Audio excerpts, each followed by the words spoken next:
Umakyat po sa 43 ang mga inisyuhan ng Department of Justice o DOJ ng Immigration Lookout Bulletin o ILBO.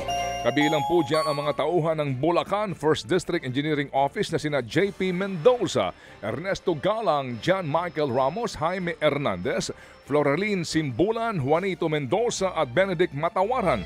Sa ilalim po nito ay paiigtingin ng Bureau of Immigration o BI ang pagbabantay po sa mga individual kung tatangkain nilang lumabas po ng bansa. Kabilang po ang Bulacan sa mga iniimbestigahan ngayon sa mga anomalyang flood control projects. Binanata naman ni Executive Secretary Lucas Bersamin ang ilang kongresistang nagtatangka daw na ituro ang sisi sa ehekutibo hinggil pa rin sa korupsyon sa budget.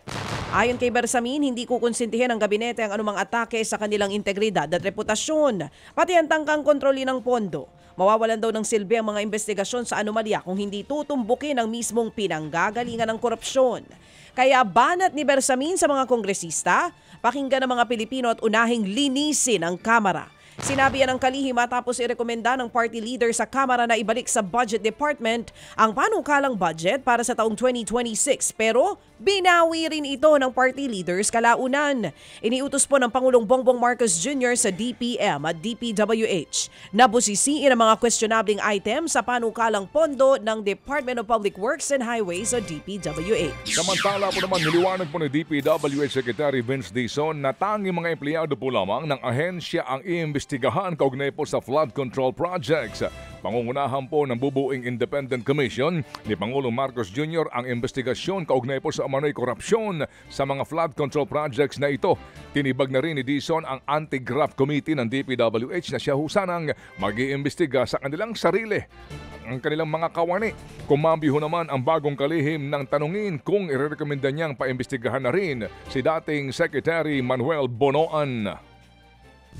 Ang top to bottom po natin ay para sa mga empleyado ng DPWH. Si Secretary Bonoan po ay hindi na empleyado ng DPWH dahil siya po ay nag-resign na.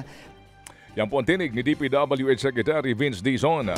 Hindi naman dadalo sa Senado pero bukas daw na humarap sa Kamara si Baguio City Mayor Benjamin Magalong para po sa investigasyon sa maanumalyang flood control projects. Yan daw ay para patunayan ang kanyang mga alegasyon sa mga kongresista na kumikickback daw sa flood control projects. Wala pang imbitasyon ng Kamara pero nakatakda sanang humarap si Magalong sa pagdinig po ng Senate Blue Ribbon Committee ngayong araw.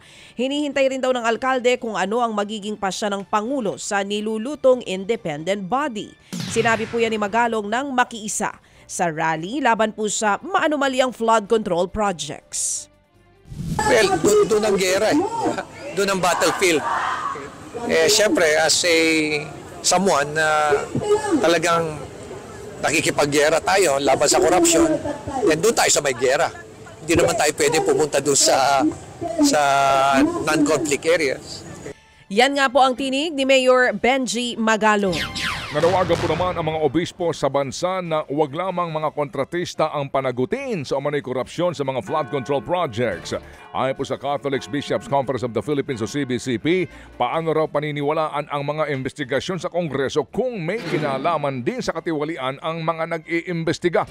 Hindi raw dapat mga kontratista lamang ang sisihin kundi pati ang mga mambabatas, mga engineers, mga auditors at ilang pang politikong nasa likod ng anomalya. Ang tunay nga raw po na katarungan ay hindi lamang basta pagpaparusa kundi pagsasauli na rin ng ninakaw sa kaban ng bayan. Kaya dapat daw po huwag lang i-blacklist ang mga kontraktor kundi panagutin din ang mga opisyal ng pamahalaan na kasabwat sa krimen. Mga kapatid, brothers and sisters, saan ka pa? Dito na tayo sa totoo. Dito na tayo sa True FM. Mga kapatid, mag-subscribe and follow po kayo sa social media accounts ng True Network PH. Yan po kami, hanapin nyo lang True Network PH, Facebook, Instagram, YouTube, TikTok, and podcast. Mapa Apple or Spotify man yan, mahahanap nyo kami. Lahat ng mga napapanood at napapakinggan nyo po sa programa, nasa social media accounts namin yan. So paano mga kapatid? See you sa social media!